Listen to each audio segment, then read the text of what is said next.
Philippiens 3. Philippiens 3, à partir du verset 12.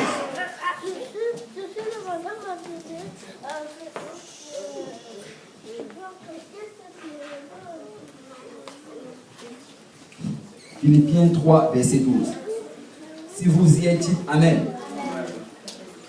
Si vous n'y êtes pas, dites attendez-moi. Il n'y a que des Amen.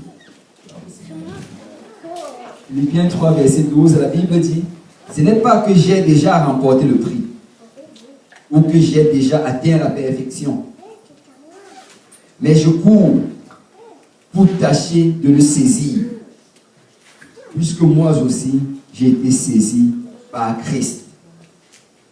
Frère, je ne pense pas l'avoir saisi, mais je fais une chose, oubliant ce qui est en arrière et me portant vers ce qui est en avant, je cours vers le but pour remporter le prix de la vocation céleste de Dieu en Jésus-Christ. Alléluia, gloire au Seigneur. Alléluia.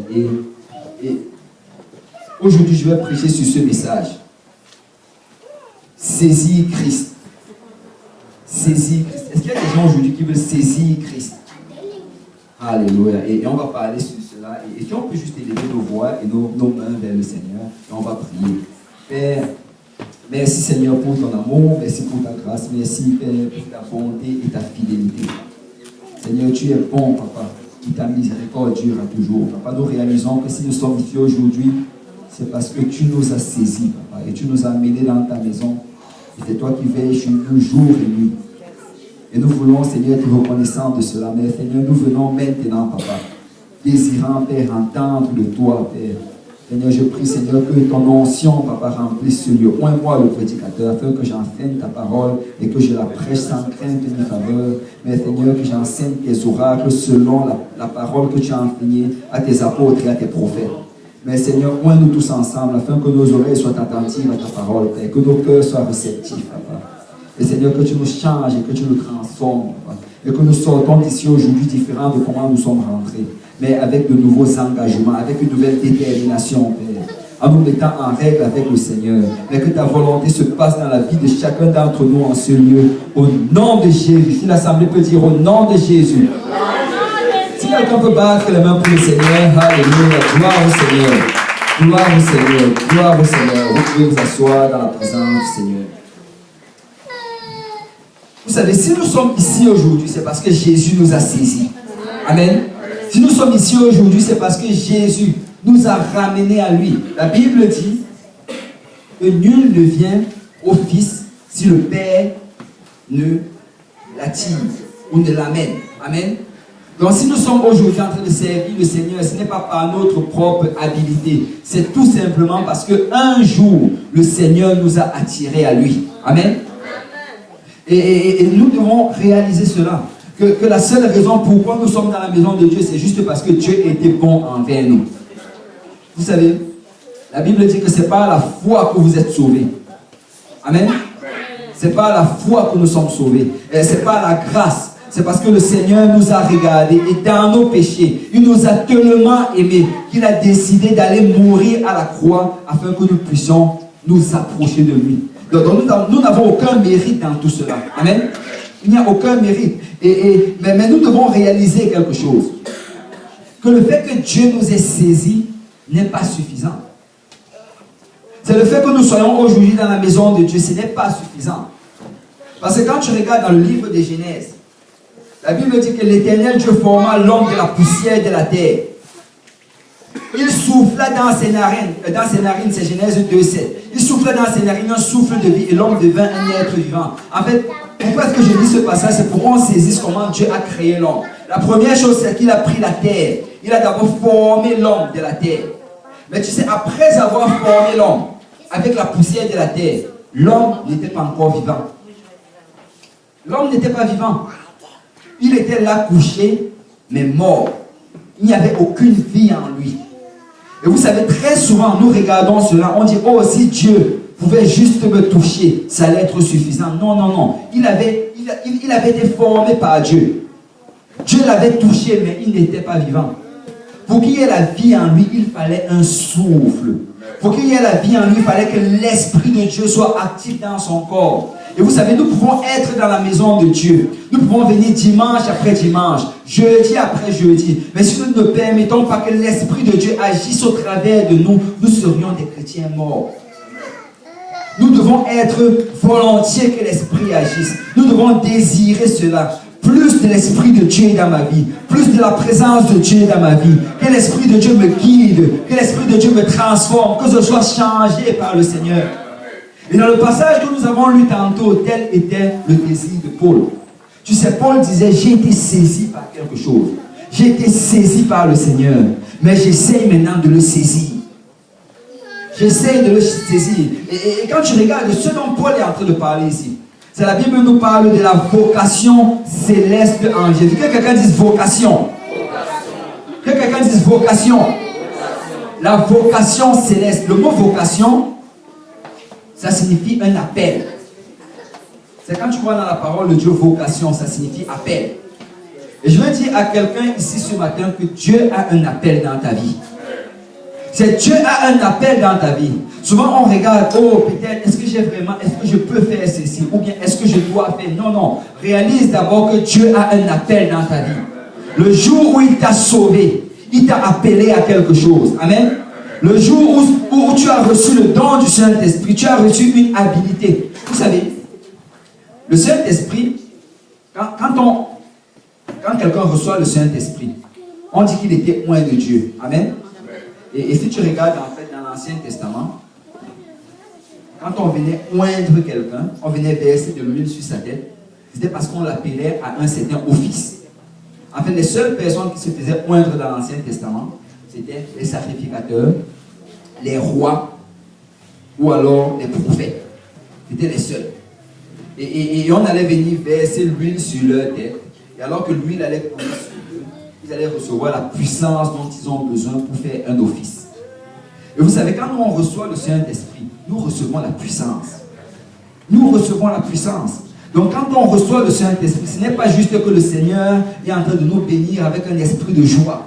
Non, non, non, c'est un esprit de puissance.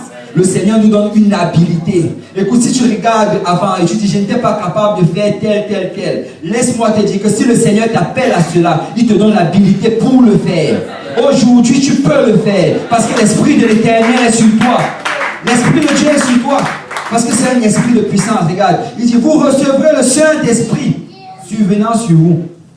Et vous serez mes témoins. Vous recevrez une puissance. Et vous serez mes témoins. Parce que c'est une puissance pour agir. Et Paul avait saisi cela. Paul avait saisi que j'ai été saisi par le Seigneur. Mais maintenant, il faut que je saisisse ce à quoi il m'appelle. Et moi, vraiment, ce que le Seigneur m'a mis à cœur de dire à quelqu'un ce matin, c'est que Dieu t'appelle à certaines choses en 2018. Dieu t'appelle à quelque chose. Et la volonté de Dieu pour 2018 dans ta vie, c'est que tu saisisses cet appel. Il faut qu'à la fin, en décembre 2018, tu puisses regarder en arrière et tu dis, oui Seigneur, merci parce que j'ai vu ce à quoi tu m'appelais et merci parce que me voici en train de travailler dans cette chose. Amen. Je dois travailler à cela. Je dois être utile pour le royaume du Seigneur. Et tu sais, Paul ici dans ce passage, il nous montre comment atteindre cela. Il nous montre comment nous saisir de ce que Dieu nous a appelés à faire. Est-ce qu'il y a des gens ici qui veulent faire la volonté de Dieu en 2018? Est-ce qu'il y a des gens ici qui veulent entrer dans le ministère, le service dans lequel le Seigneur les appelle en 2018? Est-ce qu'il y a des gens qui veulent être utilisés pour le royaume du Seigneur? Alléluia. Si tu veux louer le Seigneur, alléluia, oui, alléluia, reçois cet appel, reçois ce que le Seigneur te donne. Alléluia. Mais laisse-moi te dire ce matin, c'est que alors que le Seigneur t'appelle, il va t'équiper. Mais pour qu'il puisse t'équiper, il y a des choses que tu dois faire pour recevoir cela. Il y a des choses. Et Paul, vraiment, il commence à adresser cela ici.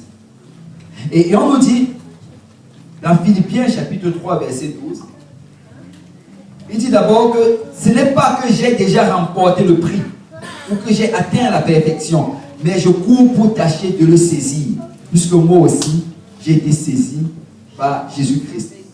Il dit, frère, je ne pense pas l'avoir saisi, mais je fais une chose. Oubliant ce qui est en arrière et me portant vers ce qui est en avant, je cours vers le but pour remporter le prix de la vocation, le prix de l'appel de Christ en Jésus-Christ.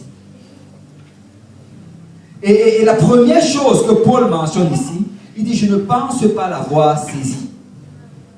Je ne pense pas l'avoir saisi. C'est la première chose, c'est que nous devons être honnêtes avec le Seigneur. Et non seulement avec Dieu, mais nous devons être honnêtes avec nous-mêmes. Tu sais, nous devons être capables de regarder notre vie présente et réaliser que le Seigneur m'avait demandé de faire certaines choses que je n'ai pas encore faites. Il y a dans certaines dimensions spirituelles dans lesquelles je devais déjà être présentement, dont je ne suis pas encore. Écoute, peut-être que le Seigneur t'avait appelé à augmenter ton temps de prière.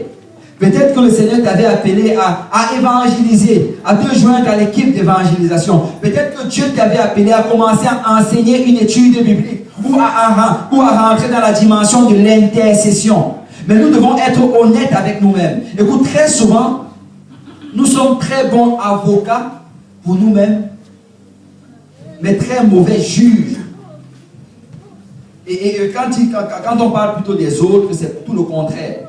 Tu sais, quand c'est nous, nous allons toujours trouver une bonne justification pourquoi nous n'avons pas fait ce que nous devions faire. Oh, j'avais ceci, j'avais cela, je voulais tellement, mais j'avais. Mais quand c'est l'autre, oh, il aurait dû. Tu vois, on est très bons avocats pour nous-mêmes, mais très bons juges pour les autres.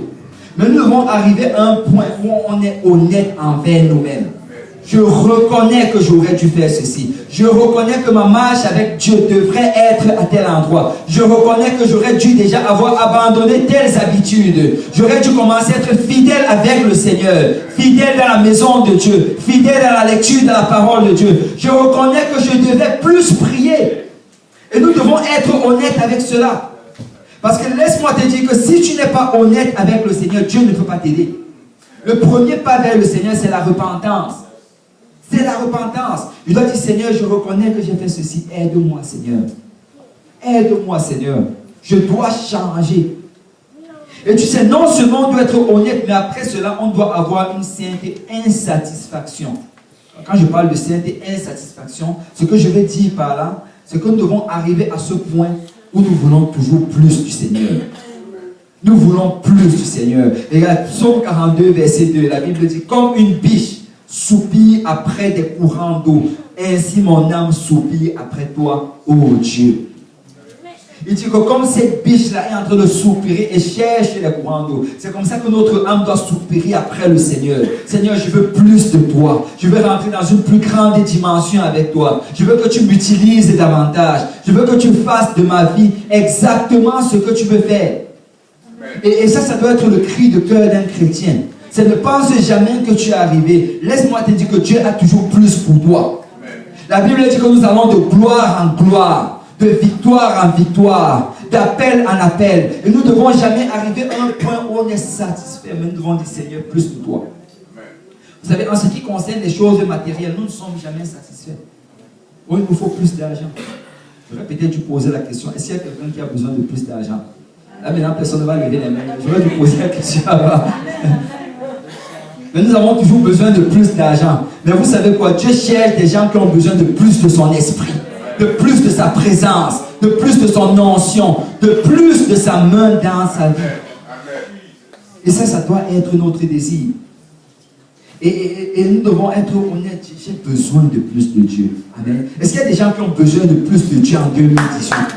Est-ce qu'il y a des gens qui ont besoin que Dieu te guide davantage, que Dieu t'amène dans de plus grandes dimensions? Alléluia. Et nous avons besoin de plus de Dieu. Mais tu sais, la deuxième chose que Paul mentionne ici, il dit, je fais une chose. Quelqu'un dit, je fais une chose. Il dit, je fais une chose. Et tu sais, ça c'est une phrase très importante pour un chrétien. Que quelqu'un dise encore, je fais une chose. C'est dans Matthieu chapitre 10, verset 21. Quand il y avait cet homme riche là qui est venu voir Jésus, il a dit, Maître, j'ai obéi à toute la loi de Moïse. Le Seigneur Jésus a regardé. Et après il a dit, Maître, qu'est-ce qu'il faut que je fasse? Le Seigneur Jésus l'a regardé. Et on dit que Jésus lui a dit dans Marc 10, 21, il te manque une chose. il te manque une chose. Tu sais, tu dis que tu as toutes ces choses-là, mais il te manque une chose. Il lui a dit, va, vends tout ce que tu as, partage-le aux pauvres et ensuite suis-moi. Et dans Luc 10, verset 42, on dit que Marthe, elle est en train de s'occuper des affaires ménagères.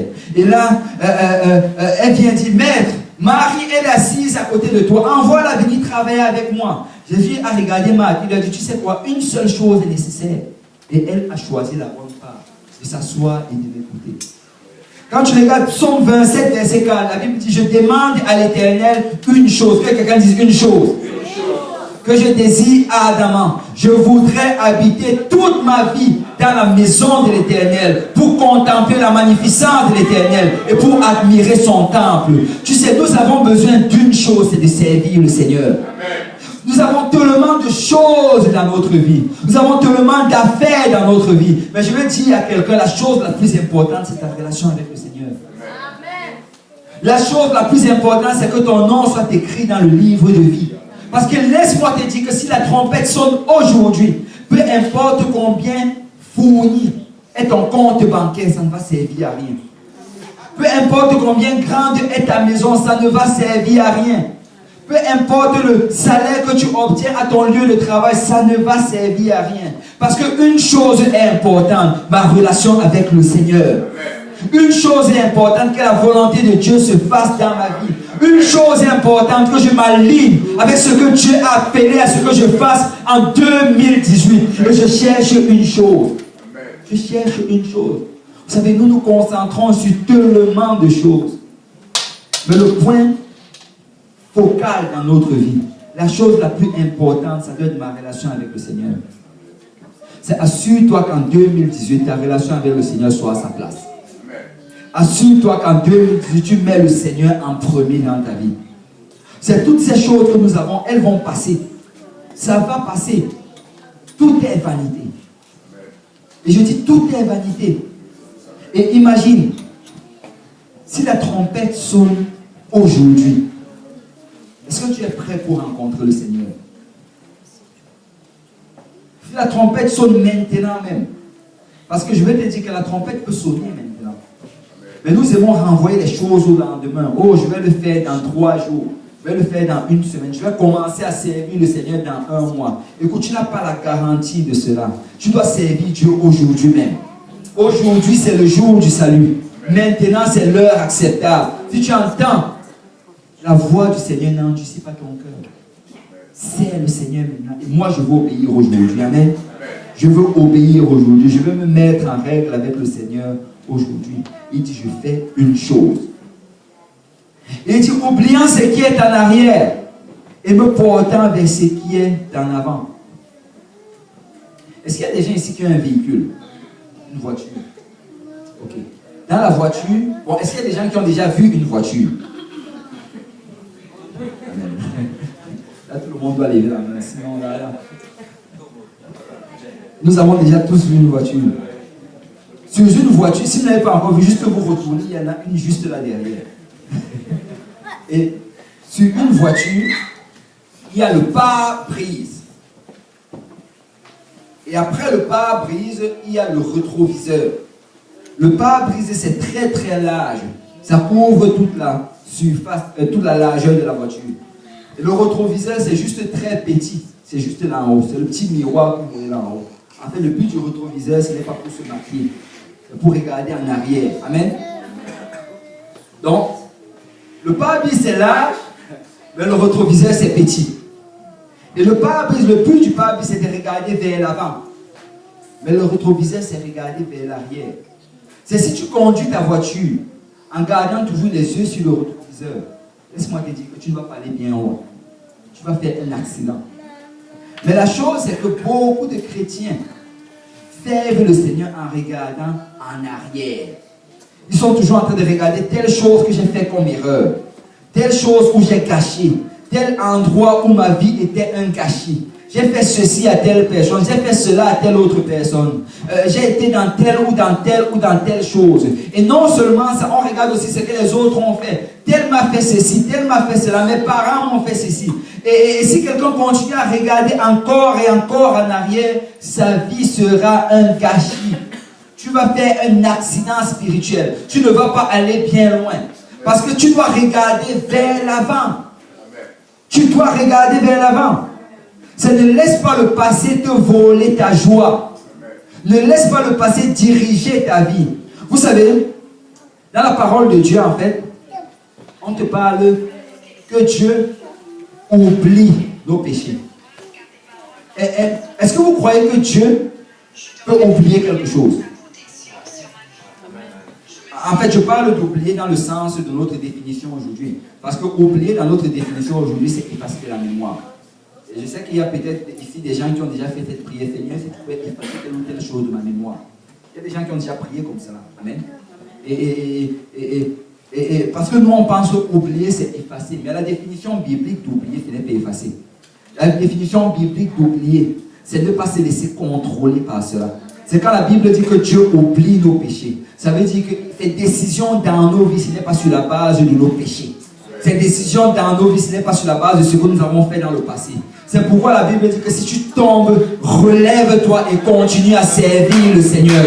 Si tu tombes, relève-toi, secoue tes épaules, lève la tête et tu dis aujourd'hui c'est le jour du salut. Et aujourd'hui c'est un nouveau jour dans le Seigneur. Mais le diable veut toujours qu'on regarde en arrière. Le diable veut toujours qu'on regarde dans le passé et que ça nous bloque et ça nous ramène. Mais Dieu a oublié nos péchés. Dieu a oublié nos iniquités. Et je veux dire à quelqu'un ce matin, si tu dois servir le Seigneur, tu dois apprendre à oublier. Oublie le passé. Ne laisse pas le passé te contrôler. Parce qu'un chrétien n'est pas contrôlé par le passé, il est contrôlé par le futur.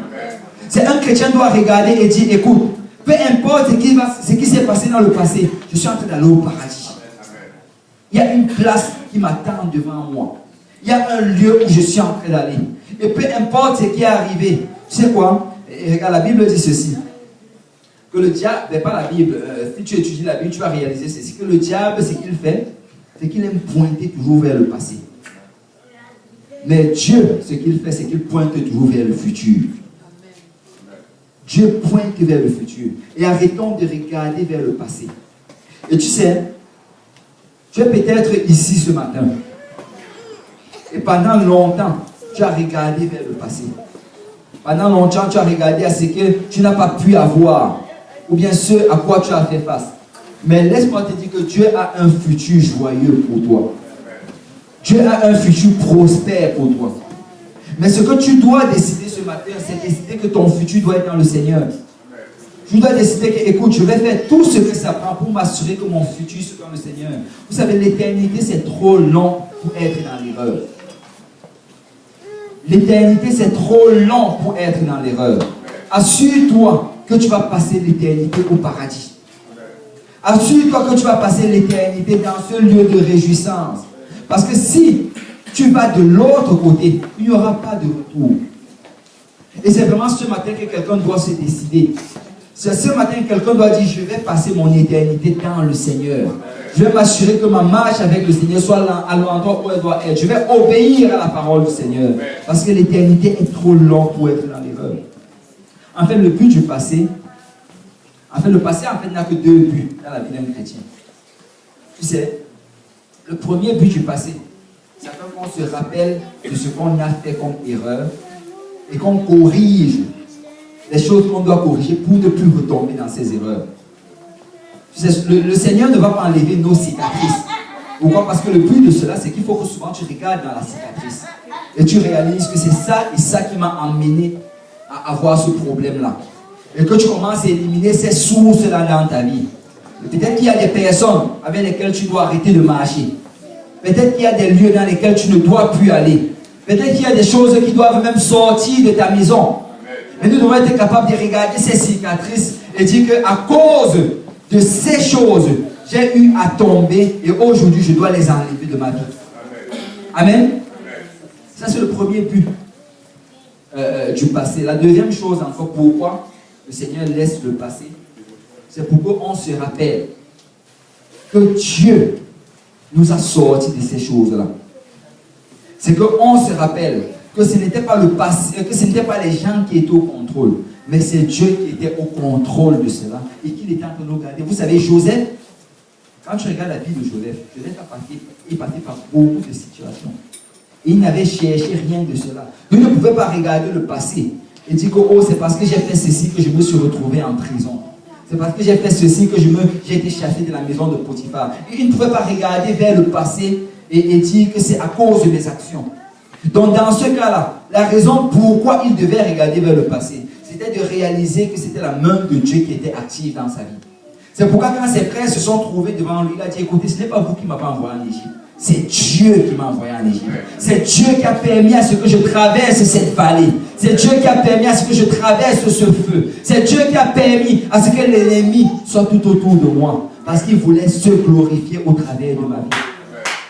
Je vais dire à quelqu'un ce matin, arrête de toujours regarder le passé comme si c'était pour ta mort. En fait, certaines des choses que tu as traversées, c'était pour la gloire de Dieu. Et aujourd'hui, tu peux utiliser cela pour témoigner. Écoute, j'ai traversé ceci, mais Dieu m'a délivré. J'ai fait face à cette situation, mais Dieu m'a délivré. Parce que nos cicatrices, souvent, ça sert à témoigner. Il y a certaines personnes qui vont venir au Seigneur uniquement qui vont voir nos cicatrices. Vous savez, Thomas, il a dit, écoutez, si je ne vois pas les cicatrices du Seigneur, je ne vais pas croire. Et beaucoup de personnes dans ta famille vont venir à Dieu uniquement quand ils vont voir tes cicatrices. Et nous ne devons pas cacher nos cicatrices. Tu dois raconter, écoute, j'ai traversé cela. J'étais un drogué, j'étais un alcoolique, je vivais dans toute genre de débauches, mais Dieu m'a délivré.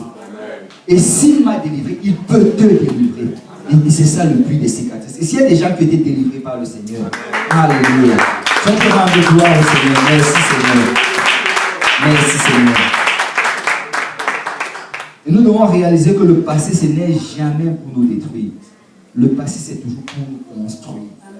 Ne laisse jamais le passé voler ta joie. Mais quand tu regardes vers le passé, réalise que c'est par la grâce de Dieu que tu te trouves où tu es. Amen. C'est un jour, Jérémie regardait autour de lui. Il regardait la destruction qui se passait autour de lui. Et dans Lamentation, chapitre 3, verset 19, il dit, quand je pense à ma détresse et à ma misère, à l'absinthe et au poison, quand mon âme s'en souvient, elle est abattue au-dedans de moi. Il dit que souvent, et souvent ça nous arrive, tu vas regarder tout autour de toi, tu as l'impression que c'est douleur après douleur. Tu as l'impression que c'est attaque après attaque. Tu as l'impression que rien ne va. Et Jérémie était dans cette situation. Il dit, je regarde, ça ne va pas. Mes finances ne vont pas. Ma santé ne va pas. J'ai des problèmes à gauche et à droite. C'est comme si je suis au fond du puits. Et Jérémie regarde tout cela. Mais regardez le verset 21. Il dit, voici ce que je veux repasser en mon cœur. Ce qui me donnera de l'espérance. Parce que souvent, ça prend de se fortifier soi-même. Amen. Souvent, ça prend de commencer à repasser des choses dans notre cœur. Ça prend souvent de regarder autour de nous. Et après de fermer les yeux. Et de regarder dans notre cœur. De regarder ce que Dieu a déjà fait pour nous. Et il dit, les bontés de l'Éternel ne sont pas épuisées. Il dit qu'il a regardé dans son cœur, il a réalisé que les bontés de l'Éternel ne sont pas épuisées. Et je veux dire à quelqu'un ce matin, les bontés de Dieu ne sont pas épuisées dans ta vie. Oh non, ce n'est pas épuisé. Il a encore une réserve de bonté pour toi. Tu sais, peut-être qu'il était bon en 2017 pour toi. Mais laisse-moi te dire qu'en 2018, il sera encore bon pour toi. Et laisse-moi te dire ceci. S'il n'est pas revenu en 2019, il sera encore bon. Il sera bon en 2020, en 2021, en 2022. Parce que les bontés de l'Éternel ne sont pas épuisées. Il n'est pas arrivé à son terme. Ce n'est pas parce que ça semble le chaos tout autour de toi que c'est fini. Oh non, sa bonté va encore venir. Dieu va encore te bénir. Dieu va encore te guérir. Dieu va encore te délivrer. Je ne sais pas s'il y a des gens qui peuvent le saisir par la foi aujourd'hui. Dieu va encore te délivrer. Il va pouvoir à tous tes besoins. Il va t'utiliser. Oh la chanda. Parce que les bontés de Dieu ne sont pas épuisées. C'est souvent on doit fermer la bouche de l'ennemi. Souvent tu dois dire, ennemi, arrière de moi Satan. Au nom de Jésus, je vais être béni. Au nom de Jésus, je vais prospérer. Mes enfants vont servir le Seigneur. Ma famille va venir à Dieu. Au nom de Jésus-Christ. Parce que ses bontés ne sont pas épuisées. Et ses compassions ne sont pas à leur terme. souvent nos compassions sont un autre thème. Souvent tu vas regarder quelqu'un, tu vas voir de la compassion. Mais alors que la personne ne fait que refaire et refaire, c'est comme si ta compassion est en train de s'éteindre. Mais je veux dire à quelqu'un que la compassion de Dieu n'est pas son thème. Peu importe combien de fois tu es tombé, Jésus t'aime. Peu importe combien de fois tu as failli, Jésus t'aime. Tu sais, tant que la trompette n'a pas sonné, il y a toujours de l'espoir. C'est quand j'étais en train de venir ce matin que je conduisais, le Seigneur m'a fait passer cette image dans la tête. Et je me disais que peut-être c'était pour un service quelque part que je vais prêcher ou bien une certaine prédication, mais c'est maintenant que je réalise que c'est maintenant. Et je réalise que quelqu'un doit entendre cela ce matin. Tu sais, l'église, c'est réellement comme un train. Et nous sommes à la gare pour certains d'entre nous et le train est en train de passer. Et ça passe à une vitesse lente. Wagon après wagon. Wagon après wagon. Et les portes de chacune de ces wagons est ouverte. Il n'y a aucune porte qui est fermée. Et je sais, alors que nous sommes à la gare, chacun se décide d'entrer. Et quand il voit un wagon, il entre. Chacun entre l'un après l'autre. Il y a d'autres qui ont hésité pendant longtemps. Mais après un certain moment, okay, je dois vraiment y entrer. Ils entrent. Il y a d'autres qui sont rentrés, après ils sont sortis. Mais après, ils re-rentrent. Et vous savez quoi? Ce qui est d'extraordinaire avec cela, c'est que ces portes restent toujours ouvertes. Elles sont toujours ouvertes. Tu sais, je ne sais pas combien de temps le Seigneur t'a appelé, tu n'es pas venu, mais tu peux rentrer aujourd'hui. Parce que la porte est toujours ouverte. En fait, le seul moment où ce n'est plus possible d'entrer, c'est quand le dernier wagon est passé. Et c'est pourquoi nous ne devons pas attendre, parce que ça peut être le dernier wagon. Nous pouvons nous retrouver dans le dernier wagon. Mais laisse-moi te dire que si aujourd'hui tu es là et que tu entends ce message, c'est parce que la porte est encore ouverte. Et tu peux entrer aujourd'hui. Parce que Jésus a de la place pour toi. Oui, il y a de la place pour toi dans la maison du Seigneur. Et non seulement il y a de la place, mais il y a un appel pour toi. Et Jésus va t'utiliser en 2018. Mais entre dans la porte du wagon. Il dit, elle se renouvelle chaque matin. Waouh! Elle se renouvelle chaque matin. C'est chaque matin que tu te réveilles. Le Seigneur Jésus vient à côté de toi avec une coupe de sa bonté. Chaque matin que tu te réveilles, peu importe combien tu étais hier, peu importe combien la nuit était pénible, le matin, il y a une coupe de la bonté du Seigneur à côté de toi. Elle se renouvelle. Oh, que ta fidélité est grande. Que quelqu'un dise fidélité. Vous savez, quand tu regardes dans la parole de Dieu, tu vas réaliser que la plupart du temps, on va associer la bonté avec la fidélité de l'Éternel. La bonté et la fidélité. La bonté et la fidélité. Pourquoi? Parce que la bonté, c'est bien. Mais tu sais, la bonté avec la fidélité, c'est mieux. Écoute, je peux être bon envers toi aujourd'hui. Mais si demain, ma bonté a disparu, ça n'aurait servi à rien.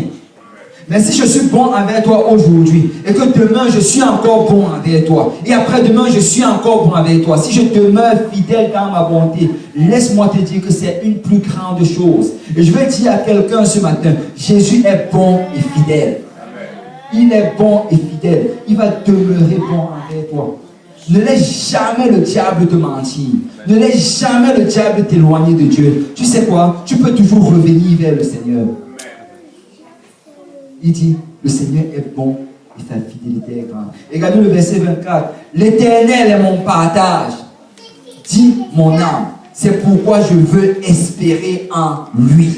L'Éternel a de la bonté pour qui espère en lui, pour l'âme qui le cherche. Laisse-moi te dire que si tu continues à chercher le Seigneur, cette bonté ne va pas s'arrêter. Il est bon d'attendre en silence le secours de l'Éternel. Vous savez, l'Église a de beaux jours devant elle.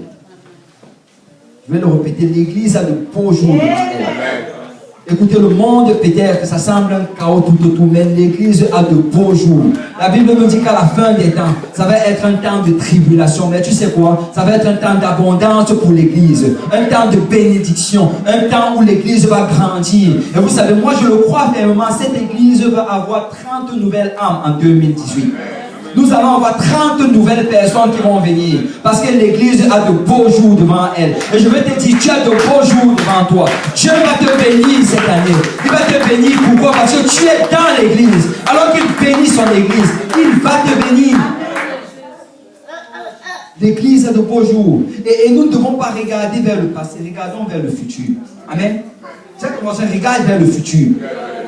Le futur est beau. Le futur est merveilleux. Et nous devons juste regarder vers le futur.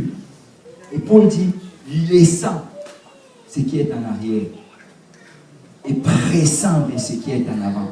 Parce que nous devons oublier les choses du passé. Aussi bien les mauvaises choses que les bonnes choses. Amen.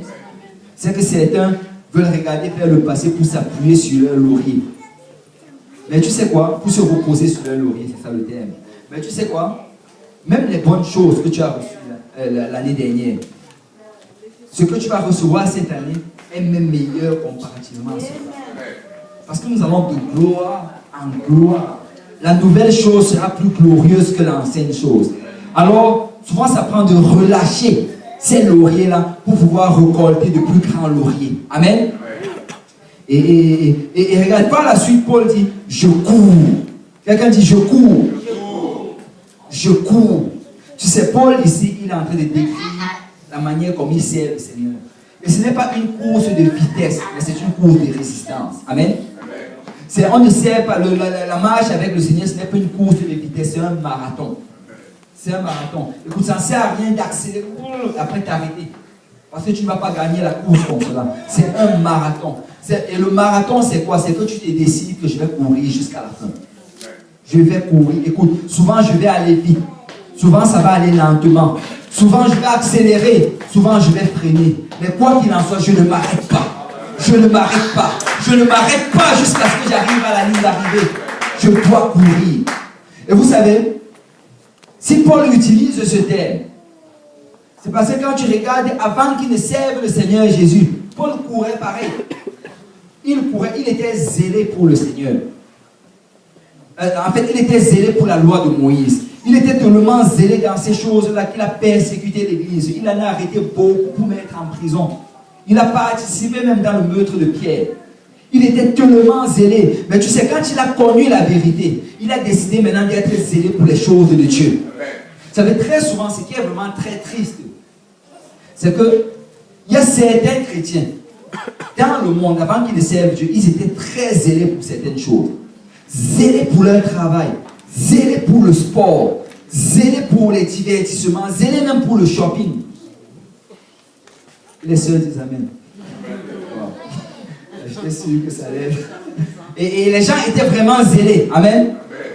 Ils étaient vraiment zélés. Mais tu sais quoi?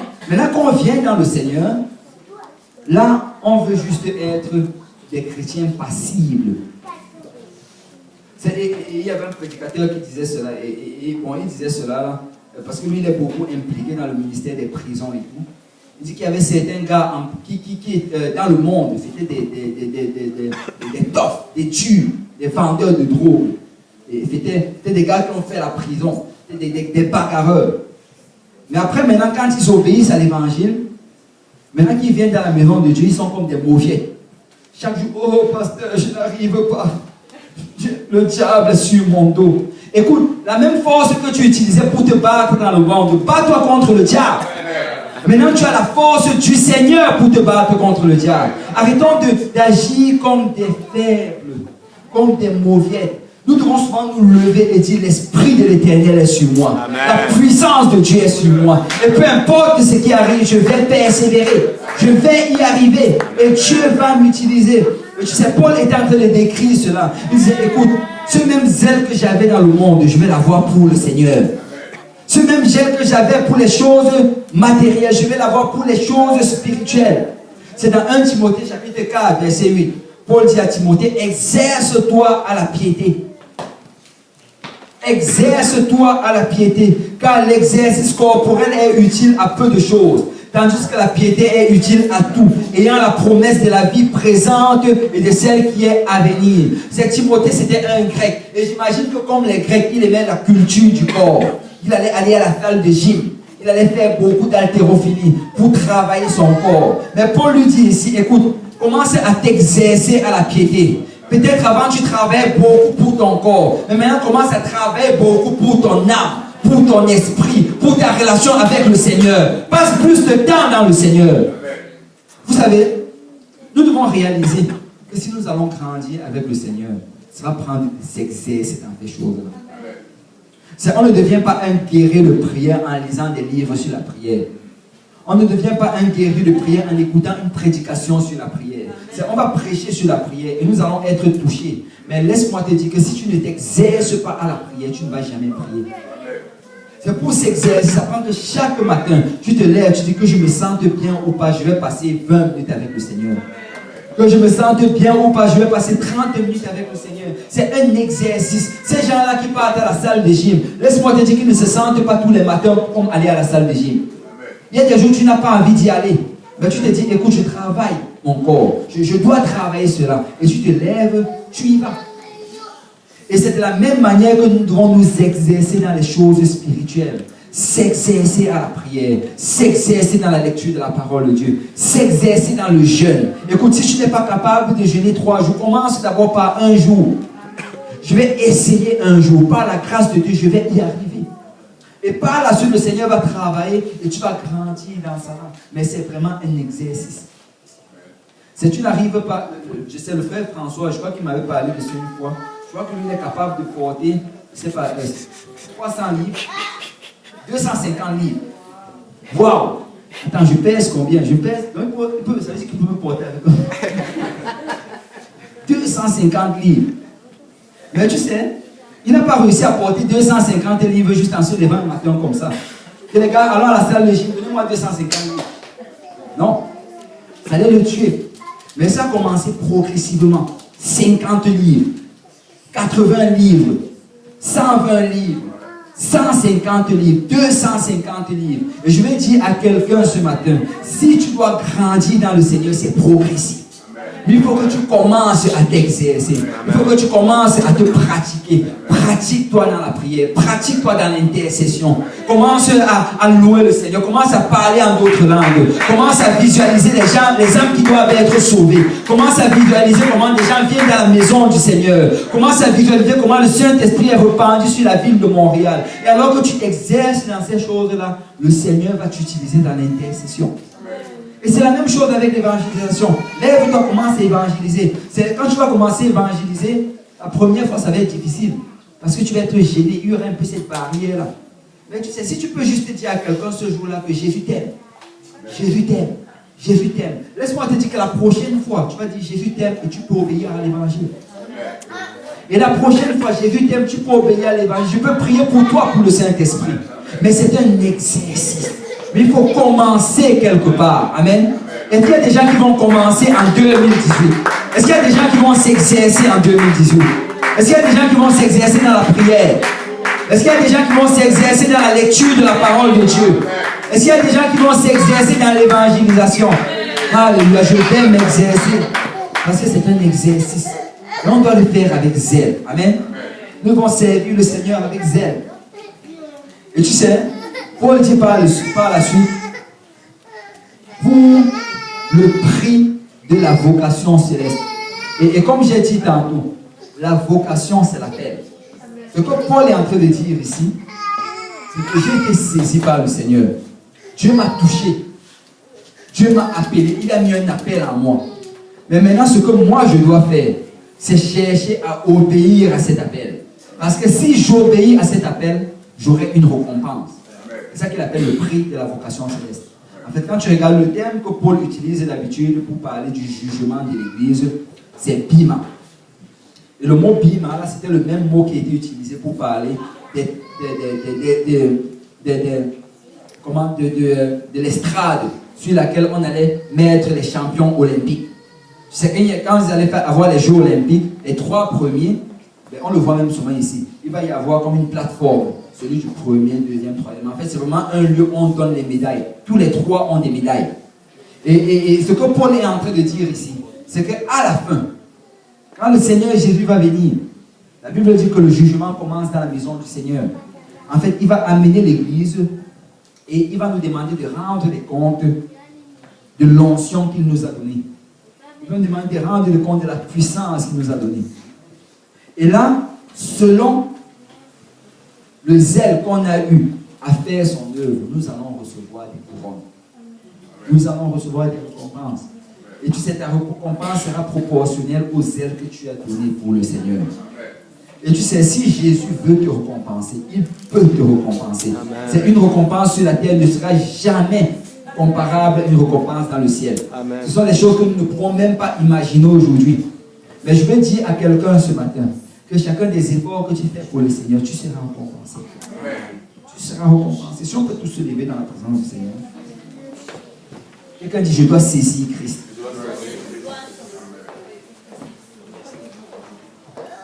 Vous savez, dans le livre d'Apocalypse, on nous dit que les 24 vieillards qui représentent l'Église, quand ils voient le Seigneur Jésus, on dit qu'ils se jettent aux pieds du Seigneur et qu'ils commencent à louer et adorer le Seigneur. Ils enlèvent les couronnes qui sont sur leur tête. Ils jettent ça devant le Seigneur. Tu sais, ils ont reçu ces couronnes du Seigneur comme récompense pour le service qu'ils ont accompli. Mais la Bible dit qu'ils enlèvent les couronnes, ils les jettent aux pieds du Seigneur. Pourquoi? Parce qu'ils réalisent en fait que s'ils ont réussi à le faire, c'est par le Seigneur. Ils réalisent que s'ils ont pu servir le Seigneur, s'ils ont pu persévérer et être utilisés par le Seigneur, c'est uniquement parce que l'Esprit de Dieu agissait au travers d'eux. C'est Jésus a dit, sans moi, vous ne pouvez rien faire. Notre capacité se trouve dans le Seigneur. Et c'est pourquoi Paul dit, je puis tout par celui qui me fortifie. Et je veux dire à quelqu'un ce matin, Dieu a un appel pour ta vie. Et la joie que tu vas avoir sur cette terre va se trouver dans cet appel. Si tu vas essayer toutes choses, mais tu ne seras jamais joyeux. La joie se trouve quand tu es en train de faire la volonté de ton Père. C'est là que se trouve la vraie joie. Va demander à ces personnes qui sont riches, ils ont des millions dans leur compte bancaire, mais ils se suicident. Va regarder à ces personnes-là qui sont célèbres, qui reçoivent la gloire des hommes. Ils sont tristes et dans la dépression. Mais laisse-moi te dire que quand tu commences à servir le Seigneur, c'est là que tu as la vraie joie. Amen. Tu as cette joie-là qui vient du Saint-Esprit. Tu as cette paix qui surpasse toute intelligence. Une paix qui vient du Seigneur Jésus-Christ. Et tu sais, si tu es ici ce matin et que tu entends la voix du Seigneur, je veux te dire que le Seigneur Jésus veut te donner la puissance pour le servir. C'est comme j'ai lu en introduction, c'est comme j'ai dit tantôt, avant de partir, le Seigneur Jésus a dit à ses disciples, allez à Jérusalem, attendez-moi, je vais vous donner le Saint-Esprit. Le Saint-Esprit va venir sur vous et vous serez des témoins. Et il ne devait rien faire sans le Saint-Esprit. Et si tu es ici ce matin, tu n'as pas encore reçu le Saint-Esprit, tu dois le recevoir et tu peux le recevoir aujourd'hui. Mais si tu l'as déjà reçu, laisse-moi te dire que tu ne dois rien faire sans le Saint-Esprit. Ne prends pas les décisions par toi-même. Laisse l'Esprit de Dieu te guider. Et on dit qu'ils sont partis et ils ont entendu. Et le jour de la Pentecôte, dans Acte 2, verset 1, le Saint-Esprit est venu sur eux. Ils ont parlé en d'autres langues comme preuve qu'ils avaient reçu le Saint-Esprit. Parce que quand tu reçois le Saint-Esprit, Dieu te donne la preuve. Tu parles en d'autres langues. Je sais qu'aujourd'hui, il y a des gens qui enseignent que non, que tu as reçu le Saint-Esprit quand tu as cru. Mais ça, ce n'est pas la Bible. La Bible dit que quand tu reçois le Saint-Esprit, tu parles en d'autres langues selon que l'Esprit te donne de t'exprimer. Et on dit que quand les gens sont venus, ils les ont vu parler en d'autres langues. Ils ont dit, mais qu'est-ce que c'est ceci? Pierre s'est levé, il a prêché le premier message de l'église. Il a dit, Christ est mort, Christ est enseveli et Christ est ressuscité. Et là, les hommes qui l'entendent ont dit, mais qu'est-ce qu'on doit alors faire? Tu viens de nous dire que Christ a fait cela, même nous, qu'est-ce qu'on doit faire pour pouvoir profiter de cela? Et Pierre a prêché, Acte chapitre 2, verset 38. Répentez-vous, que chacun de vous soit baptisé au nom de Jésus pour le pardon de vos péchés. Et vous recevrez le don du Saint-Esprit. ce sont les 3 pas que tu dois faire pour entrer en Christ. Ce sont les 3 pas que tu dois faire pour être saisi par le Seigneur. Et si ce matin tu n'as pas encore été baptisé au nom de Jésus-Christ, nous pouvons te baptiser et tu vas rentrer dans l'alliance du Seigneur. Si tu n'as pas encore reçu le don du Saint-Esprit, nous allons élever les voix et nous allons prier et le Seigneur va te remplir de son esprit. Parce que telle est la volonté de Dieu dans ta vie. Amen. Et on va s'avancer, on va prendre le temps de s'avancer pour prier, comme on le fait d'habitude.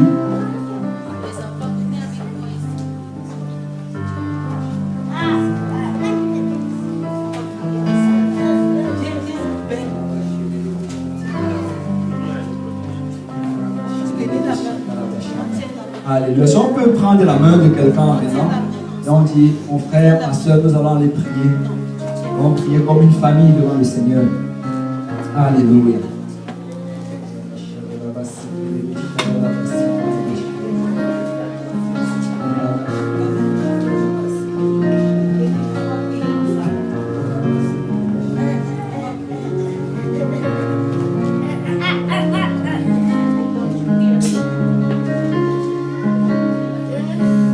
Alléluia. Alléluia. Quelqu'un doit saisir Christ ce matin. Trop longtemps, tu essayes de faire à toi-même. Trop longtemps, tu essayes de diriger ta propre vie. Mais aujourd'hui, tu dois laisser le Seigneur diriger ta vie. Aujourd'hui, tu dois dire, Seigneur, me voici, papa. Je veux marcher selon ta volonté. Je veux me soumettre à tes ordonnances. Je veux me soumettre à ta parole, Père. Alléluia. Si on peut lever nos voix vers le Seigneur, on va prier. On va faire d'abord une prière de repentance. On va demander au Seigneur pardon pour nos péchés. Alléluia. Alléluia. Seigneur Dieu Tout-Puissant, Papa, nous voici ce matin. Merci pour ta présence. Merci pour ton esprit que nous pourrons ressentir ici. Merci pour ton peuple qui est venu, Seigneur, entendre de la part du Seigneur. Mais nous venons ce matin, Papa, reconnaissant, Papa, que nous avons péché contre toi. Pendant longtemps, Seigneur, nous avons écouté notre propre voix. Nous avons écouté la voix du monde, Seigneur. Nous avons désobéi à ta parole. Nous reconnaissons, Seigneur, que nous avons péché, Papa. Et nous ne cherchons pas d'excuses ou de justification par rapport à cela. Mais Seigneur, nous venons ce matin, Papa, parce que nous voulons une chose, c'est que ton esprit, Seigneur, soit manifeste dans notre vie. Nous voulons une chose, Seigneur, c'est te servir, Papa, et entrer dans la dimension, Seigneur, de consécration dans laquelle tu nous appelles en 2018. Père, étends tes mains sur nous aujourd'hui, Seigneur Jésus-Christ. Papa, nous voulons oublier ce qui est en arrière, mais nous porter vers ce qui est vers l'avant, Papa. Car tu as un grand avenir pour ton Église. Tu as un grand avenir pour chacun de tes enfants ce matin, Papa. Et notre désir, Seigneur, c'est de se saisir, Papa, de cela. Père, nous voulons courir dans tes choses, avoir du zèle pour les choses de Dieu, Père. Nous voulons, Seigneur, marcher dans tes voies, Seigneur, nous attacher à ta parole, nous attacher, Seigneur, à ta maison, être fidèles dans la maison du Seigneur. Oh Père, nous voulons, Papa, que ton esprit, Seigneur, agisse puissamment dans nos vies. Papa, nous voici ce matin, Papa. Remplis-nous, Seigneur, de ton esprit, Père. Si tu n'as pas encore reçu le don du Saint-Esprit, tu peux élever ta voix vers le Seigneur. Tu peux dire Alléluia. Alléluia, c'est la plus haute louange. Alors que tu dis Alléluia, le Seigneur va te remplir de son esprit. Alléluia. Mais il faut que tu élèves ta voix vers le Seigneur. Alléluia. Il faut que tu loues le Seigneur. Alléluia. C'est ça, loue le Seigneur. Alléluia. Alléluia. Alléluia, alléluia, ça veut dire je me donne à toi, Seigneur. Alléluia, alléluia, alléluia, alléluia. Si l'église peut être consciente, alléluia, de ceux-là qui désirent recevoir le Saint-Esprit, si on peut aider quelqu'un dans la prière.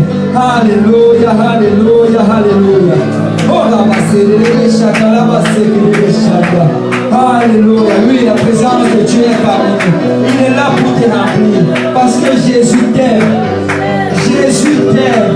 Jésus t'aime. Oh la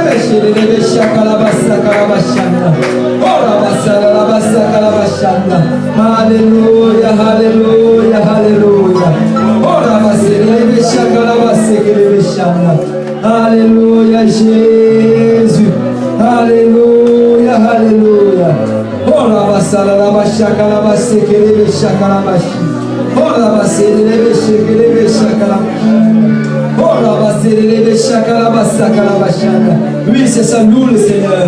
Alléluia. La Bible dit que le royaume de Dieu est forcé. Ce sont les violents qui s'en emparent. Fais violence contre l'ennemi de ton âme. Fais une violence contre ta chair. Loue le Seigneur. Alléluia, alléluia, alléluia.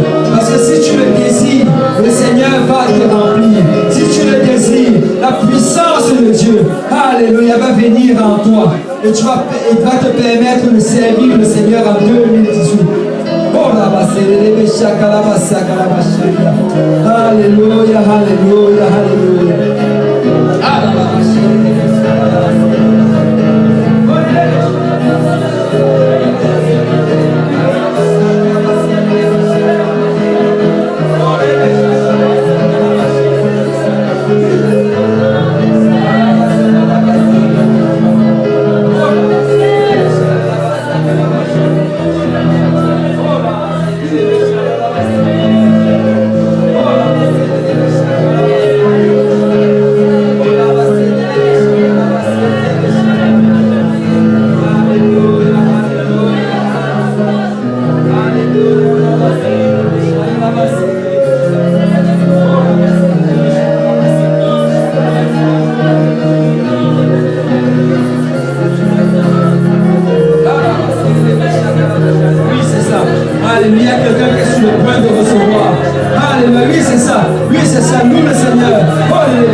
La Bible dit que ce n'est pas des lèvres balbutiantes, c'est par un langage barbare.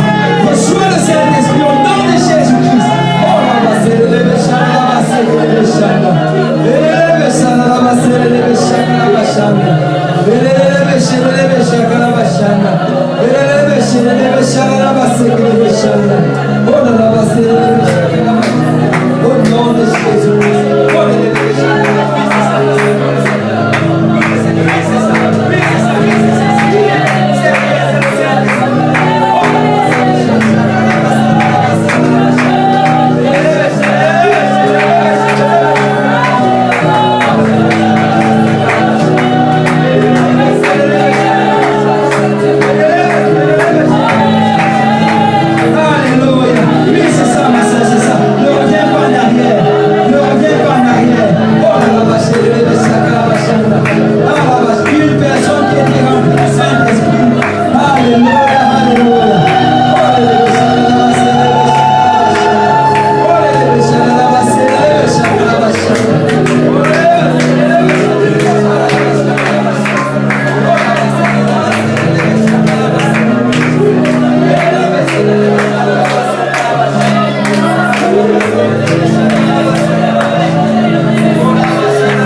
Alléluia. Merci Seigneur. Merci Seigneur. Merci Seigneur. Merci Seigneur. Alléluia. Alléluia. Oh là. Merci Seigneur. Merci Seigneur. Alléluia. Alléluia. Est-ce qu'il y a des gens qui vont saisir le Seigneur Jésus en 2018? Est-ce qu'il y a des gens qui vont saisir leur appel? Alléluia. Alléluia. Que le Seigneur Jésus vous bénisse. Et s'il y a quelqu'un qui n'a pas encore été baptisé au nom de Jésus-Christ, nous pouvons procéder à ton baptême. Alléluia. Parce que tu as Jésus en toi, mais il faut que tu rentres en Christ. Que Jésus vous bénisse. Alléluia. Alléluia. Alléluia. Merci Seigneur. Merci Seigneur.